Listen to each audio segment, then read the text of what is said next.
Oi, pessoal! Tô trazendo mais um vídeo de páramo aqui pro YouTube. Esse vídeo é sobre uma parede de tijolos com ângulos de rotação ao longo do eixo X e eixo Z. Esse trabalho aqui que eu desenvolvi foi baseado no TCC do Leonardo Gindri. Eu estava navegando no LinkedIn e vi esse trabalho dele incrível, do TCC que ele desenvolveu dentro do Grasshopper, em que ele faz uma parede de tijolos com ângulo rotacionável, né, justamente ao longo do eixo X e do eixo Z. E eu pensei, né, será que é possível fazer isso dentro do Páramo, dentro do ArchiCAD? E aí eu matutei um pouco por um tempo e consegui chegar num resultado que me pareceu satisfatório. Bom, sigam o canal do Leonardo Gindri, que é a Oficina Paramétrica, que ele tem aqui no YouTube, tem nas redes sociais, no Instagram. Ele também tem cursos de Grasshopper. Eu acho que quem tem esse interesse na área é fantástico segui-lo. E acompanhe aqui o vídeo para saber como fazer isso dentro do Páramo. Eu encontrei algumas limitações, claramente, né? Porque os dois softwares, né, apesar de semelhantes, têm funções diferentes, né? Assim como o Grasshopper trabalha com pilhas, o Páramo também, mas existe uma limitação muito maior dentro do Páramo porque o objetivo é a criação de objeto, né? Mas deu para desenvolver um trabalho legal dentro do Páramo também. Então vamos continuar aqui. Eu quero primeiro que você. Eu não vou explicar o código inteiro, mas ele vai ficar para download na descrição do vídeo, assim como o objeto também vai estar com o link para download direto. Eu vou explicar um pouco como funciona o objeto e vou abrir o código aqui para explicar um pouquinho para vocês também a lógica, certo?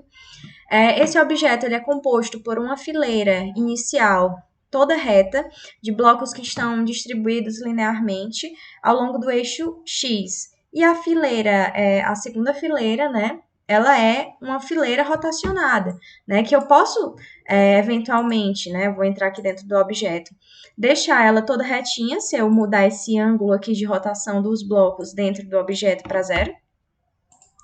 Eu vou ter uma parede de tijolos com um espaçamento entre eles, né? Que eu vou explicar por que desse espaçamento. Ou eu posso ter ela com rotação, e aí eu posso definir a rotação que eu quiser. Por exemplo, eu posso colocar aqui 45 graus, e aí os ângulos de rotação, né, das fileiras, das segundas, né, em pares, elas vão estar a 45 graus.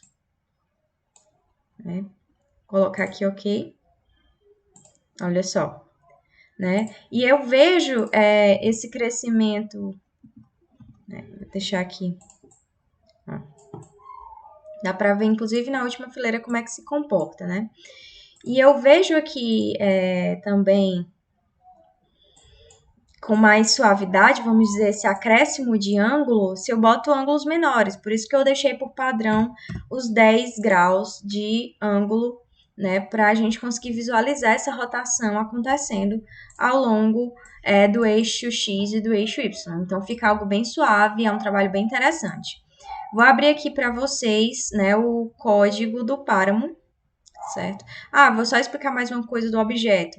Eu precisei criar essa opção aqui, fileira complementar, que é um boolean, ou seja, eu posso definir se ele vai existir ou não, que é uma fileirinha a mais que eu criei do reto, né, da peça do bloco da fileira reta, para que eu consiga ter um hotspot, né, ou seja, um ponto quente em que eu consiga arrastar tanto em planta baixa quanto no 3D, para que eu consiga arrastar a dimensão no eixo X, certo? Se eu desativar esse hotspot, essa opção, eu não consigo arrastar ao longo do eixo X. Ó, vou mostrar aqui para vocês. E ele, às vezes, ele se torna necessário, em outros momentos não. Então, vamos dizer que você tem uma dimensão total de uma parede e você quer aplicar ao longo dessa parede. E aí, por exemplo, se eu arrastar simplesmente aqui no 3D, eu consigo definir a dimensão dessa parede, certo?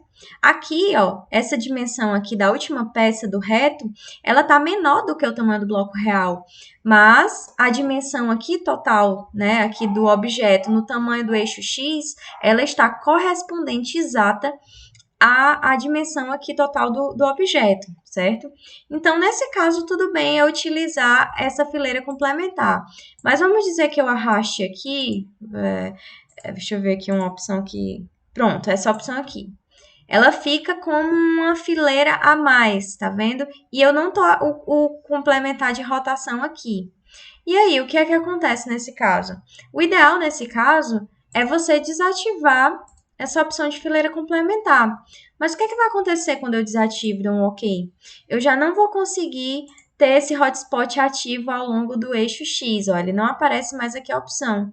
E aí, como é que eu vou alterar a dimensão total no eixo X? Eu posso vir direto aqui no objeto, e aí o próprio código, ele tende ao máximo possível, né, de múltiplos desse padrão de bloco, ele vai botar o máximo possível que caiba dentro da dimensão que você botou. Então, se eu colocar aqui, por exemplo, 8 metros, ele vai botar o máximo possível dentro desses 8 metros, entendeu? Então, aqui não vai ter uma dimensão de 8 metros fechada, né? Se eu medir aqui, de um ponto ao outro, eu tenho 7,96, mas ele colocou o máximo possível dentro desses 8 metros. Agora, se eu quiser ativar o hotspot ao longo do eixo X, é só entrar lá nas definições e ativar a fileira complementar, certo? No eixo Z, esse hotspot é sempre ativo, ok? Ó, ele aparece aqui sempre ativo, independente, você não precisa ativar nada dentro do objeto para que ele apareça, certo? Eu posso simplesmente ajustar de acordo com a altura. Eventualmente, ó, você pode ver que o hotspot está mais alto do que o valor aqui total, né? Então, é porque não conseguiu, o código não conseguiu multiplicar o valor de duas fileiras de bloco, então fica esse vazio. Então, você sempre vai ter que ficar atento se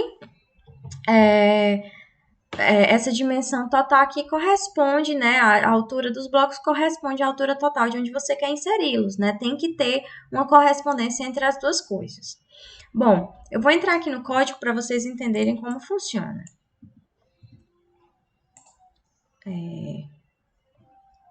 Selecionar aqui o código. Ele funciona através de parâmetros editáveis e parâmetros globais.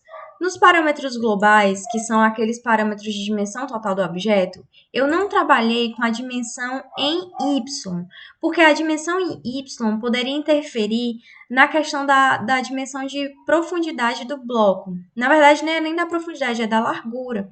E aí, eu ia precisar fazer um ajuste sempre dentro... eu vou explicar um pouquinho para vocês como funciona a lógica, mas eu ia ter que fazer para conseguir esse valor de largura do bloco, o valor de largura do bloco ia ser um resultado de um outro processo, então eu não conseguiria definir ele imediatamente. Então, a minha ideia foi não trabalhar com o eixo Y. Então, se você mexer nos parâmetros globais desse objeto no eixo Y, não vai mudar nada. Então, sempre fiquem atentos que nesse caso, nesse objeto, eu criei mexendo somente no eixo X e Z. Parâmetros editáveis, eu coloquei como a largura do bloco, profundidade do bloco, a rotação de ângulo, né, dos blocos, superfície e o bloco complementar, que eu coloquei como um boolean, certo? A primeira ação que eu fiz foi descobrir a hipotenusa desse bloco aqui. Por que eu estou precisando descobrir hipotenusa de quê? Vamos lá, vou explicar aqui para vocês. O que é que acontece? Quando eu tenho uma fileira de blocos ao longo de um eixo X, a dimensão de espaçamento entre eles é basicamente a dimensão do bloco. Então, se eu quero que esse bloco aqui ele movimente, né, ao longo do eixo, é só eu colocar um acréscimo da própria dimensão dele. Mas quando eu tenho um ângulo rotacionado, né, quando eu preciso, vou criar aqui uma fileira aqui abaixo, né? Quando eu preciso rotacionar esse bloco, né, ao longo,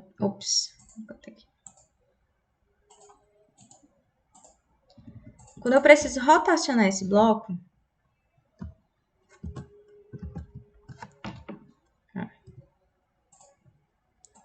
o tamanho máximo desse espaçamento vai ser o quê? Ó, se eu rotacionar aqui e simplesmente colocar a dimensão aqui do objeto, vocês estão vendo que tem um transpasse entre os blocos, né? E aí, não é assim que funciona na vida real, não existe esse transpasse entre blocos, né? Ele fica totalmente espaçado. Então, a dimensão máxima para eu conseguir esse espaçamento é o quê? 2 vezes a hipotenusa do triângulo retângulo que é formado dentro desse bloco. Ó, se eu colocar aqui, vou aqui rotacionar aqui novamente, deixar ele na posição inicial. Se eu fizer uma linha dividindo esse bloco e fizer uma linha também na diagonal, eu vou ter o quê? Um triângulo retângulo. Então, aqui eu vou estar trabalhando com a função de hipotenusa, que no caso vai ser aqui. A hipotenusa é esse valor. Deixa eu só colocar aqui num qualquer que esteja permitindo. Hipotenusa é esse lado aqui, né? Da diagonal, vou botar aqui um só para ficar menorzinho e a gente conseguir. E eu vou ter os 2 catetos, né? A e B. Então, eu preciso descobrir qual é esse valor dessa diagonal aqui, que ela vai ser o quê? Exatamente 2 valor de H, né? 2 valores de hipotenusa. Mas quais são as dimensões iniciais que eu tenho do bloco? Eu só tenho a largura, a profundidade e a altura, né, no eixo Z, que não aparece aqui em planta, né? Então, como é que eu vou descobrir essa hipotenusa? Simples, eu vou trabalhar com esse valor aqui dividido por 2 e esse valor aqui dividido por 2. E vou usar aquela função trigonométrica, né, que é A.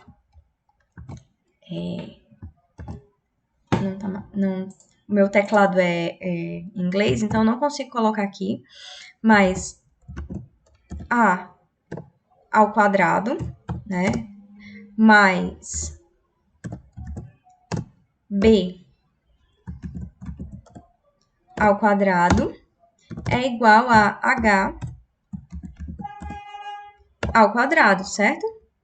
Função trigonométrica, né, conhecida que a gente estuda no colégio, certo? Então, eu vou usar essa fórmula para descobrir esse valor de H, né? Que no caso, para descobrir o valor de H, vai ser o quê? Vai ser a raiz quadrada de H vai ser igual a raiz quadrada de A ao quadrado mais B ao quadrado, certo? Vou usar exatamente essa fórmula. Então, aqui, voltando ao páramo, eu fiz esse cálculo inverso, né? Eu peguei aqui largura do bloco dividir por 2, profundidade do bloco dividir por 2, elevei ao quadrado, somei esses 2 valores e depois tirei a raiz quadrada desse valor para descobrir a hipotenusa. E aí, multipliquei esse valor de hipotenusa por 2. Beleza. Descobrindo isso, eu consigo saber qual é o espaçamento entre esses blocos, ok? Segunda coisa a se fazer. Eu tive que criar uma primeira fileira, que é a fileira reta, né?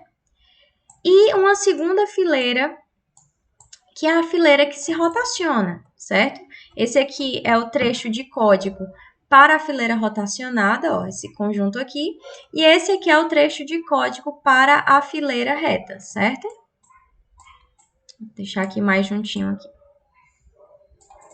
E aí, o que é que eu precisei fazer? Eu tive que centralizar o eixo do bloco. Por quê? Porque no início, vou voltar aqui para esse desenho, o vetor de criação de um bloco dentro do páramo, ele funciona assim, ó.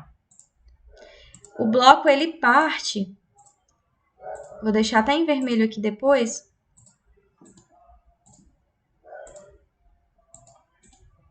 Então, vou colocar aqui, alterar a cor para a gente ver melhor. Esse aqui em vermelho são os vetores. O bloco, ele surge desse ponto aqui, né? Ele se desenvolve ao longo do eixo x e y positivamente. Mas eu preciso centralizar esse bloco aqui, esse conjunto aqui, nesse vetor, para eu conseguir distribuir e rotacionar, né? Porque se o vetor, quando eu centralizo aqui no vetor, eu consigo rotacionar pelo eixo. Se eu não centralizar, a rotação vai acontecer a partir deste ponto, e não é o objetivo, a gente tem que centralizar para rotacionar no eixo. Então, aqui dentro do páramo, eu precisei criar esse conjunto aqui de informações para centralizar no eixo X e no eixo Y, ok?